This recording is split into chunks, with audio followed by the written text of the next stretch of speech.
आप इस मुल्क में जिसकी लाठी उसकी भैंस का कानून चला रहे हैं। आप इस मुल्क में एक सिविल वार के लिए रास्ता हमवार कर रहे हैं। आपने उसका बदला निकालने के लिए वहाँ बुलडोजर चला दिया। आपने सिर्फ मुसलमानों के मकान तोड़े, ठीक है, दरमियान में कोई गैर मुस्लिम मकान आ गया उसको भी तोड़ दिया। ये बिल्कुल गलत है, गैर कानूनी है, धांधली है, जुल्म है लोगों के साथ में। जो मकान गलत तरीके से तोड़े गए वो सब गवर्नमेंट से बना के देने चाहिए। हरियाणा हुकूमत बिट्टू बजरंगी हो या मानू मंसर हो, इनकी पुष्पनाही कर रही है। बिल्कुल यही रवैया राजस्थान सरकार का है। पुलिस का रवैया गलत है। पुलिस को इस तरह का भेदभाव नहीं करना चाहिए। क्या वो इस मुल्क को जंगल राज में तब्दील करना चाहती है? रूल ऑफ लॉ को तकरीबन ख़त्म करना चाहती है।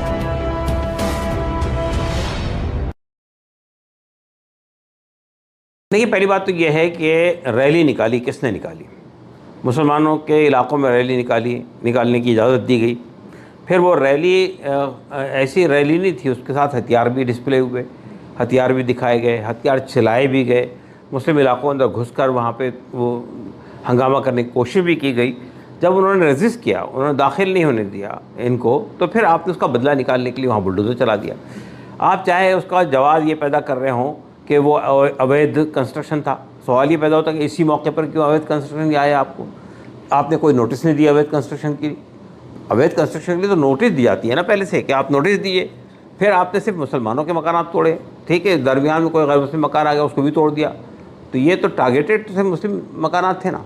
तो ये बुलडोज़र की कार्रवाई का जो सिलसिला शुरू हुआ है, ख़ास तौर से बीजेपी रूल्ड स्टेट में, चाहे यूपी हो, चाहे मध्य प्रदेश हो, चाहे उत्तराखंड हो, चाहे आपका हरियाणा हो, ये बिल्कुल गलत है, गैर कानूनी है, धांधली है, जुल्म है लोगों के साथ में। अच्छा, सुप्रीम कोर्ट इस पर स्वतः संज्ञान क्यों नहीं लेता? या मुस्लिम तंजीमें जो जाती हैं बुलडोज़र के खिलाफ कोर्ट, सुप्रीम कोर्ट में, उन पर तुरंत कार्रवाई भी नहीं होती, तब तक मकान तोड़ दिए जाते हैं? क्या ये गारंटी है कि कल सुप्रीम कोर्ट अगर ऑर्डर देगा तो उसका ऑर्डर मान लिया जाएगा कि इनके मकानों को दोबारा बनाया जाए? देखिए, पहली बात तो यह है कि ये जो वाक़या हुआ नूह में, उसके बाद उसका संज्ञान लिया हरियाणा हाई कोर्ट ने और उसके बाद उस पर रोक लगी। मेरा कहना यह है कि ये जिम्मेदारी कोर्ट की है कि अगर किसी के बुनियादी हुकूक पामाल हो रहे हों और कानून के लिहाज से नहीं किए जा रहे हैं, यानी कानूनी कार्रवाई नहीं हो रही, गैर कानूनी तरीक़े से किया जा रहा है, तो उसका संज्ञान जो है कोर्ट को लेना चाहिए और उस पर तुरंत रोक लगानी चाहिए। आप जाएंगे कोर्ट में तब भी वो प्रोसीजर फॉलो करते हुए जितना वक्त लग जाएगा उतनी देर में टूट जाती मकानात, उतनी देर में वो कार्रवाई हो जाती मुकम्मल। लेकिन हमारा मानना ये है कि सिर्फ यहाँ तक बात सीमित नहीं होनी चाहिए कि आपने बुलडोज़र कार्रवाई पे रोक लगा दी। जो मकान गलत तरीके से तोड़े गए वो सब गवर्नमेंट से बना के देना चाहिए, गवर्नमेंट को बना कर देना चाहिए, उसका मुतालबा करना चाहिए। उसका मुतालबा हम कर रहे हैं। अच्छा, दो बयान आए हैं। एक आया है राजस्थान के डीजीपी की तरफ से, उन्होंने कहा है कि नासरुद्दीन नहर मामले में मोनू मानेसर का सीधा इन्वॉल्वमेंट नहीं है और उनके भूमिका की जांच की जा रही है। एक ये बयान है। एक बयान है हरियाणा पुलिस का, उन्होंने कहा है कि बिट्टू बजरंगी जो गिरफ्तार किया गया है उसे हिंसा के लिए गिरफ्तार नहीं किया गया, बल्कि उसने पुलिस के साथ जो अभद्रता की थी उसके लिए गिरफ्तार किया गया। देखिए, ये बात जहाँ तक हरियाणा गवर्नमेंट का ताल्लुक़ है, हमारा कहना ये है कि हरियाणा हुकूमत बिट्टू बजरंगी हो या मानू मंसर हो, इनकी पुष्पनाही कर रही है। इनकी ये जितनी भी गैर कानूनी हरकतें ये लोग कर रहे हैं, उसके पीछे इनके तरफ से जो सपोर्ट है वही सपोर्ट इनको आगे बढ़ा रहा है। और ज़ाहिर है कि ये गुंडे, बदमाशों, क्रिमिनल्स को शेल्टर दे रही है गवर्नमेंट, स्टेट गवर्नमेंट। मुझे अफसोस के साथ ये कहना पड़ता है कि बिल्कुल यही रवैया राजस्थान सरकार का है। राजस्थान सरकार को ये कैसे मालूम हो गया बिट्टू बजरंगी, वो मानू मंसर उसमें इन्वॉल्व नहीं है? अगर मानू मंसर का नाम आया है तो उनको गिरफ़्तार करना चाहिए। गिरफ़्तारी के बाद उसके साथ जिरा होगी, बातचीत होगी, उसके बाद कोर्ट में पेश किया जाएगा, तब जाके तब तो खुलेंगे। तो पहले से ही आपको ये मालूम होगा कि उसका कोई इन्वॉल्वमेंट नहीं है। जितने वायरल मैसेजेस हैं, जितनी चीज़ें कही गई हैं, जितना ज़्यादा हथियारों का डिस्प्ले किया गया, उसमें तो उसको हेड तो मानू मंसर ही कर रहा है। ख़ुद यहाँ पे जो यात्रा निकाली गई थी हरियाणा में, उसको किसने कॉल दिया था? कौन उसके सामने पेश था?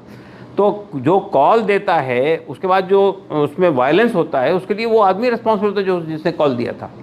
तो ये कह देना कि बिट्टू बजरंगी जो इतने बातें कही है वायरल हुई है, सब मैदान मौजूद है, तो अगर ये कहना कि वो डायरेक्टली इन्वॉल्व नहीं है, हमने किसी और मामले में उसको पकड़ा है, तो ये गवर्नमेंट का यानी पुलिस का रवैया गलत है। पुलिस को इस तरह का भेदभाव नहीं करना चाहिए। अगर हमारा सुप्रीम कोर्ट ने तो साफ तौर पे कहा, हेट स्पीचेस जिसने भी किया उसके खिलाफ कार्रवाई होनी चाहिए। तो ये हेट स्पीचेस नहीं हो रही है क्या? हरियाणा में जितनी स्पीचेस हुई सब हेट स्पीचेस हुई। मैं आ रहा हूँ, तुम्हारा जीजा आ रहा है, मेरे लिए एहतमाम करो, इस तरह की जो अभद्र भाषा बोली गई है बिट्टू बजरंगी के ज़रिए से, उसके बाद भी अगर कार्रवाई नहीं करते हैं तो पुलिस के रवैये पर एक सवाल खड़ा हो जाता है। लेकिन देखा गया है कि सुप्रीम कोर्ट की टिप्पणी का पुलिस उसे गंभीरता से लेने के लिए तैयार ही नहीं है। दिल्ली में हेट स्पीच हो जाती है, सुप्रीम कोर्ट ने कहा था कि स्वतः संज्ञान ले पुलिस और एफआईआर दर्ज करे, लेकिन पुलिस ऐसा कुछ नहीं कर रही। तो यही तो सुप्रीम कोर्ट के अस्तित्व पर सवाल निशान लग गया है। बिल्कुल, देखिए सुप्रीम कोर्ट हमारे यहाँ का अपेक्स कोर्ट है, यानी उसके बाद कोई और कोर्ट नहीं है। तो अगर सुप्रीम कोर्ट कोई बात कह रहा है, कोई फैसला सुना रहा है, तो वो मानना लाजिम मलजूम है। कोई हुकूमत या कोई पुलिस उसके ख़िलाफ़ वर्जी नहीं कर सकती। अगर होगा तो उसके ख़िलाफ़ कंटेम्प्ट का मुकदमा कायम होगा। तो मेरा कहना ये है कि जो लोग नहीं मान रहे हैं बात को, यानी सुप्रीम कोर्ट के कहने के बावजूद भी एफआईआर दर्ज नहीं हो रही है, कार्रवाई नहीं हो रही है, तो उसका संज्ञान लेना चाहिए सुप्रीम कोर्ट को। इसलिए कि इसके बगैर ये लोग हाथ आने वाले नहीं है। आप देखिए, पुलिस अगर कोई कार्रवाई नहीं कर रही है, इसका मतलब स्टेट गवर्नमेंट नहीं चाहती है, इसका मतलब सेंट्रल गवर्नमेंट नहीं चाहती है, इसलिए पुलिस कार्रवाई नहीं कर रही है। तो मर्डर और हुए हैं पिछले 8-10 दिन के अंदर फरीदाबाद में और मेवात वाले इलाके में। एक शख्स के साथ में मारपीट हुई है और कहा गया है कि ये सब हेट क्राइम है। जी, कैसे देखते हैं इसको? नहीं, देखिए, मारपीट करना और लिंचिंग के वाक़यात हमारे मुल्क में बराबर हो रहे हैं, लेकिन जहाँ से शुरुआत हुई थी अखलाक से लेकर पहलू खां, और उसके बाद अफराजुल, और उसके बाद जुनैद, उसके बाद ये नासिर, ये इन सब में कोई कार्रवाई अब तक नहीं हुई। उन लोगों के ख़िलाफ़ जो अपराधी है, इससे इन लोगों के हौसले बढ़ रहे हैं और वो इस तरह की कार्रवाई कर रहे हैं। हमारा कहना ये कि अगर क्या हमको ये सवाल करना चाहते हैं हम लोग हुकूमत से, क्या वो इस मुल्क को जंगल राज में तब्दील करना चाहती है, रूल ऑफ लॉ को तकरीबन ख़त्म करना चाहती है? तो ये जो सिलसिला है वो एक समुदाय तक सीमित नहीं रहेगा, ये सिलसिला आगे बढ़ेगा। जिस तरह हथियारों का डिस्प्ले हो रहा है, जिस तरह से सोफिस्टिकेटेड वेपन्स को दिखाया जा रहा है, उनके ख़िलाफ़ भी कोई कार्रवाई नहीं हो रही है, तो इसका मतलब ये कि आप इस मुल्क में एक सिविल वार के लिए रास्ता हमवार कर रहे हैं। आप इस मुल्क में जिसकी लाठी उसकी भैंस का कानून चला रहे हैं, आप इस मुल्क में अनारकी पैदा कर रहे हैं। तो अगर आप इसको अनारकी पे रोकने लगाएंगे, सिविल वार पर रोकने लगाएंगे, तो किसी एक समुदाय तक बात सीमित नहीं रहेगी, बल्कि पूरे मुल्क के अंदर ये चीज़ पैदा हो जाएगी। तो हम समझते हैं कि ये इसका संज्ञान लेना चाहिए। इलेक्शन जीतने के लिए, हिंदू मुस्लिम मुनाफरत पैदा करने के लिए, पूरे समाज को जो है अंधकार में ढकेल देना, पूरे समाज के अंदर जंगल राज कायम कर देना, ये किसी भी सेंसिबल गवर्नमेंट से एक्सपेक्टेड नहीं है। अच्छा, मेवात के मुसलमानों पे दोहरी मार पड़ी है, उनके मकान टूट गए, 1200 के करीब मकान और दुकान टूटी गई है, 300 के करीब लगभग गिरफ्तारियां हैं। तो क्या ये जो मुस्लिम संगठन है, क्या उनके मकान बनाने के लिए आगे आ रहे हैं? मुस्लिम संगठन मकान बना सकते हैं, बना देंगे, लेकिन हमारा मानना ये है कि वो मकान जिन्होंने तोड़ा उनको बनाना चाहिए। इसलिए कि अगर आपने ये सिलसिला शुरू कर दिया, अगर आप तोड़ेंगे हम बनाएंगे, तो ये तो नुकसान ही है आपका। भाई, अगर आपने गलत तरीके से मकान तोड़े हैं तो उसकी भरपाई कौन करेगा? उसकी भरपाई हुकूमत को करनी चाहिए। दूसरी बात यह है कि ये जिन लोगों को गिरफ़्तार किया गया है, बच्चों को, ये भी रिवेंज मेंटलिटी है। बच्चों का क्या कसूर है? जिन लोगों ने कार्रवाई की, जिन्होंने यात्रा निकाली, जिन्होंने हथियारों को डिस्प्ले किया, जिन्होंने हेट स्पीचेस की, उनके खिलाफ कार्रवाई नहीं हो रही है। जो लोग मुतासिर हुए, जो विक्टिम है उस वायलेंस के, उनके खिलाफ कार्रवाई हो रही है। बुलडोजर की कार्रवाई में देखा गया कि जिन्होंने इमाम साहब की हत्या की थी यहाँ गुड़गांव में, उनके जो आरोपी हैं उन पर तो बुलडोजर नहीं चला और मेवात में गांव के गांव खराब उजाड़ दिए गए।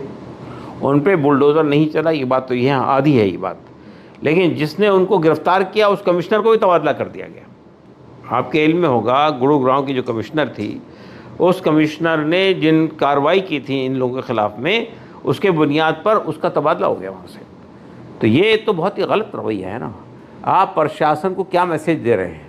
प्रशासन को ये मैसेज दे रहे हैं हुकूमत जो कहेगी वो करना है आपको, तो इसका मतलब प्रशासन इंडिपेंडेंट नहीं है, अपने तौर फैसले करने की पोजीशन में नहीं है प्रशासन। IPS अफसरान भी अब डरेंगे इस बात से कि अगर हमने कोई कार्रवाई की तो हमारा ट्रांसफ़र हो जाएगा। तो ये तो एक बहुत ही गलत किस्म की जो है वो ट्रेडिशन कायम किया जा रहा है।